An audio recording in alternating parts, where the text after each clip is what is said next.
of the United States population playing it daily. If you don't know what Wordle is, every single day the company picks a new 5-letter word for you to guess. This can be anything from the word aisle to the word zebra. You get 6 guesses every day to guess what the word is, and every time you get a letter right, it switches from gray to green. Now usually, the words have absolutely no correlation to one another, but today's Wordle is going to be just a little different. Instead of all of you sitting here trying to guess what today's word could be, I'm going to make it easier and take you through all the steps that it took me to find today's Wordle. Hello, good evening, and welcome to Final Presentation Night. My name is Rianna, Sood, and my topic this year has been business, specifically digital marketing. Now, the very first place I'm going to take you is all the way back to the beginning of my journey. For most people, this started on August 10th, 2023, the beginning of the school year, when they first walked into our ISM classroom. But for me, it actually started the year before in my AP Computer Science class. Now, the only reason that I was in this class was because my dad was sure that it was going to be my interest, my passion, and my future career choice, even though all I did was sit on my phone and fail the AP exam. I still remember the morning that I walked into class and almost every student seemed to be stressing about finishing their teacher applications or starting their application essay, but I had never even heard of this class, so I didn't know why they were being so crazy about it. Eventually, my friend sat me down and explained the entire process to me, but I still didn't understand what the big deal was. Because they pushed me enough, I did manage to submit an application, but I didn't expect anything further than that. Over the next few days, we all got these emails with lists like these full of student IDs. The only way to know if you got an interview for the program was if your student ID was on here. Now, I knew that I wasn't going to get an interview, but I still looked at the list every single day because I wanted to see if my friends had gotten interviews. On March 31st, 2023, I was shocked to see my student ID staring right back at me. Now, I had no idea what this interview was going to be like. I had no idea what questions were going to be asked of me, and I had no idea how I was going to make it through. Somehow, I did make it through the interview, but I knew that that was the end of my ISM journey. And truth be told, it was, because when the email came out of all of the students that had gone into ISM, listed by student ID, of course, my student ID wasn't on there. Over the next few weeks, I forgot about ISM, and by the beginning of junior year, I had completely slipped it from my mind. But then I got an email from Mr. Proto. Now, I knew that this email had to be something negative because I hadn't gotten into the program, and it was so bad that for the next 4 days, I just didn't open my emails at all. Eventually, the suspense got to me, and I figured out that the email was Mr. Priddle asking me why I hadn't been in ISM class and if I didn't want to be in the program anymore. Now, I was confused because I thought that I didn't get into ISM, but eventually I found out that my counselor had messed up my schedule and I was supposed to be in ISM in the first place. Now, though this did cause some negatives, we did have to rechange my entire schedule, it did benefit me in one way, and that was that I couldn't take ISM for granted. If I wasn't even supposed to be in the class in the first place, every opportunity that I got the chance to be part of was something that I had to take for all that it was worth. Now, the entire first semester of ISM is spent learning about your topic. For me, that was learning about ISM. The way that we do this is through a process called research assessments. What research assessments are basically your analysis on, it can be an interview, a TED Talk, a book you read, a research paper, anything that somewhat relates to your topic. For me, because I was trying to explore all the different areas of business, I mostly focused on the idea of AI coming into business and technological advancements within business. For this reason, my first assessment was all about AI transforming business. Now, the reason that I picked this was because when I first came into ISM, all everyone could talk about was the idea that AI was going to change the world and AI was going to affect almost every career that there was. But my assessment only helped me further strengthen my choice in my career, because what this article talked about was that though AI will change the business field significantly, it can't take away from that human connection aspect of it. Now, my second assessment was an article about the pathways to success. This article specifically compared and contrasted 2 different pathways, the traditional pathway and the newer pathway. With traditional, it kind of meant the idea of being dedicated, doing your work, and waiting for someone to notice you and give you those opportunities. By new, it meant rising above, being aggressive and assertive, and taking those opportunities when they were presented. Now, though both of these are on completely opposite sides of the spectrum, in the end of this article, what it said was that to be truly successful, you have to be able to push yourself out of your comfort zone. The third article that I read was actually the first one that focused on a specific section within business, and it was about digital advertising. Now, this article was really interesting to me because it talked about how though you see all of those commercials and they look really engaging and interesting on television, there's actually a lot of thought that goes into them. For example, how long you see a word on the screen, what color the word is, what font that word is, all those little things are important because it impacts how you see it psychologically and if you're more likely to buy the product or not. Now, the fourth and last research assessment I did was all about connections within advertising. It mostly focused on the idea of acquiring and retaining clients for a company, the difference between that and how software can help you do that, especially now because AI is so prevalent in the business field. Now, once you've done enough research on your topic and you're sure of what you want to do, we get the opportunities to meet with professionals. Now, the way that we do this is through a series of interviews in hopes that you will somehow find your mentor. I was able to conduct 4 interviews this year. My first interview was with Mr. Garth Dauber, who is the CTO of Vulture's Clue Elm Solutions, which is an IT company. When we had our conversation, he mostly talked about his journey and how he got to such a high position. His story is kind of different. He actually started out as an engineering major in college, but realized that that wasn't what he wanted to do when he took a tech class during one of his semesters. Now, all of his family, his friends, the people around him, they told him that this wouldn't work out just because it was too hard to switch majors in the middle of college, but he ended up doing it anyway and being so successful that he's now CTO of this IT company. His main takeaway for me was the idea that you have to dedicate yourself and put time into your work. You have to put effort into your work, and that's the only way to truly be successful. My second interview was with Ms. Simriti Chawla, who is a marketing director and marketing executive at Microsoft. She lives in California, so all of our conversations were mostly virtual, and her main takeaway for me was the idea that we shouldn't follow the crowd, because when she was younger, her parents, her family, her friends, they all wanted her to go into either law, medicine, or engineering, but because she knew that she wanted something that combined her creative and analytical aspects, she decided to go into business and is now successful at Microsoft. My third interview was with Mr. Dave G. Priya, who's the vice president at Citibank here in Texas. Me and him mostly talked about his job responsibilities as a project manager and how he oversees projects from the beginning all the way to their initial and their end. His main takeaway for me was the idea that you have to take everything one step at a time. For example, when he first started out at Citibank, he was at a very low position, but because he was dedicated and he was passionate about his work, he waited until he got recognized and slowly got moved up.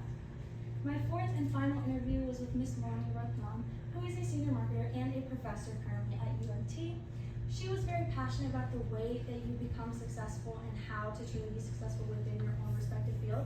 So most of our conversation was kind of her take on how you can truly get to where you want to go. Her main takeaway for me was that curiosity is the most important trait you can have, because she was curious, she was able to lecture at UNT, she was able to open up her own marketing firm, she was able to do all these different things that she wouldn't have gotten the opportunity to do if she didn't ask questions and put herself out there. Now, though all 4 of these individuals work in completely different fields within business, they all touched on a few key points that I wanted to talk about. The first was the idea of mindset, having a growth mindset.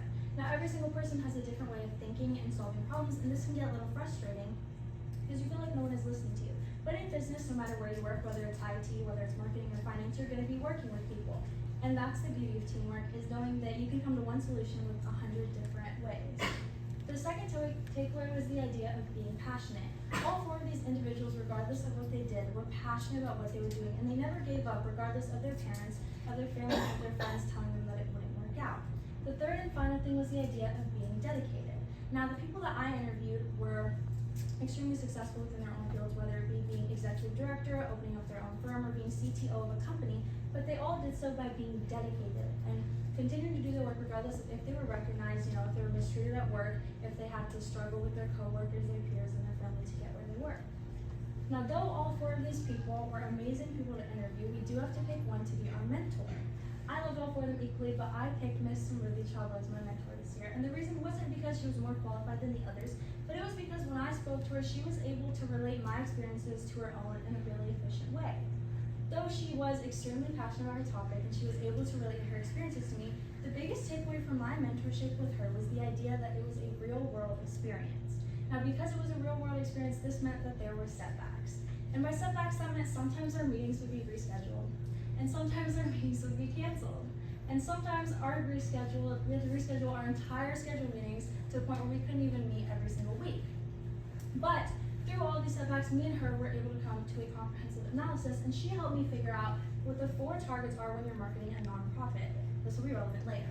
So the 4 things that we talked about were the idea that you need to build your brand. This is because when you have a nonprofit and when it's smaller at the local level, the biggest way and the easiest way to collaborate with other people, other companies, and do so efficiently is to have is to build your own brand and have an actual credible source for people to look at. And then another way to do this is by building up your online presence. That's kind of the idea of having a website, having social media, having all these different platforms for people to look at and see what you're really doing. And the reason you want to do this is because when you are collaborating with other people, they want to see who you are, what your mission is, and what your purpose is. And the easiest way to do so is by looking online, since our world is so technologically driven today.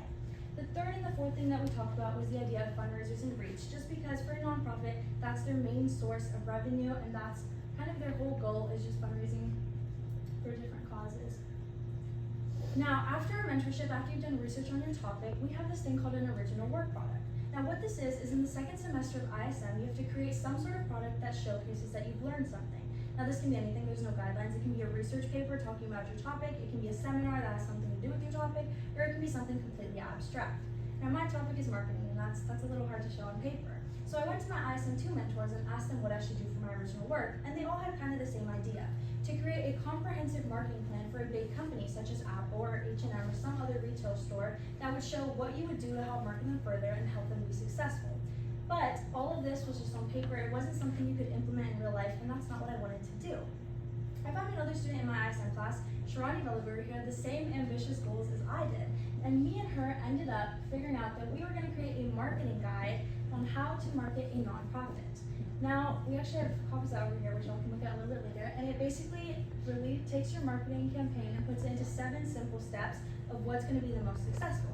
Now, we also had examples for this of what's successful and what isn't successful, and how to truly help your nonprofit grow, but we didn't want to just say that we got that from research, right? Because we talked to our mentors, we did studies, we analyzed different sources, and we figured out that this is what worked, but how are people supposed to believe us? We're just 2 ISM students. So then we figured out that we wanted to work with a nonprofit here in Frisco and help market them to the extent that we could. Now, we did have a lot of different needs and wants for this nonprofit, so we created a list of 4 different things. The first was that they had to be local, specifically in Frisco, just so that we could see how they were working, how they were growing, and if our marketing was really working for them. The second was that they had to be prepared and willing to work with us as students and know that there was no marketing budget, no assured revenue, no chance of growth, because there was a chance that we could fail. The third was the idea that they had to be a newer startup with no online platforms, with no reach, or with not that many fundraisers, just because we wanted to showcase what we had learned and prove that it actually worked. The fourth and final idea was the idea that they had to have a good mission, just because the reason that we picked a nonprofit over a small business was so they'd have a good purpose and help our community in some way. Eventually, we found Leading to Succeed, which is actually run by 6 students here at Heritage High School. They're a nonprofit based in DFW, and their main mission is helping underprivileged children through fundraisers. Now, what they do is they host these fundraisers every single month, and usually there's something different, there's something interactive, and they help out our community. So me and my partner, Rianna, we picked the one that started at the beginning of March, and we chose to market it all the way through March to see how we could help it grow compared to the other fundraisers.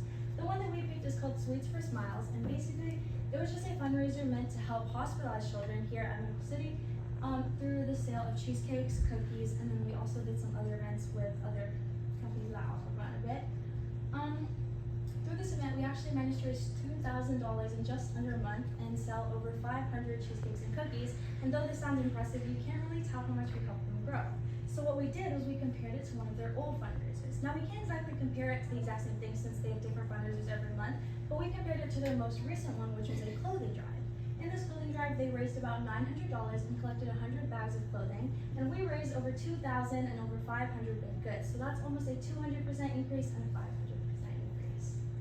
Now, in the future, we know that our original work project is supposed to end by the end of March, just that we can have our final presentation night. But me and Rianna realized that we actually wanted to help them go even further, just because we were so successful with our original marketing campaign. So what we decided to do was partner with a company known as Frisco Ignite. They're another organization here in Frisco, and what they do is they help give underprivileged children opportunities in STEAM, that's science, technology, engineering, art, and math. They host monthly fundraisers as well as doing some other events like a volleyball tournament, basketball tournament, and just other interactive things like that. And they actually reached out to us because they saw all of our different online platforms and they noticed that we have the same purpose as them. And we're working with them to set up a basketball tournament here in late June. It's going to be on the Little Elm Beach, and we hope to get about $2,000 in revenue, hopefully. But yeah, throughout this presentation, a lot of the letters did turn green if you're paying attention, but that might not make any sense right now. The last thing is, in ISM, we have a tradition of picking a quote that encapsulates our journey as a whole. My quote this year was, if you change the way that you look at things, the things you look at will change.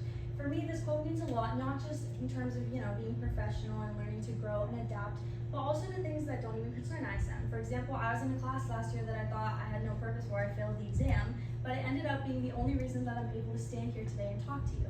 In the same way, when you change the way that you look at 5 little letters, those 5 letters can turn into a pretty comprehensive word. ISM as a whole is all about learning how to bloom. learning how to bloom personally and professionally, learning how to give good, strong presentations, learning how to bloom in terms of your passion, and figuring out what you want to do with the rest of your life. Through all of its ups and all of its downs, ISM is all about learning how to bloom.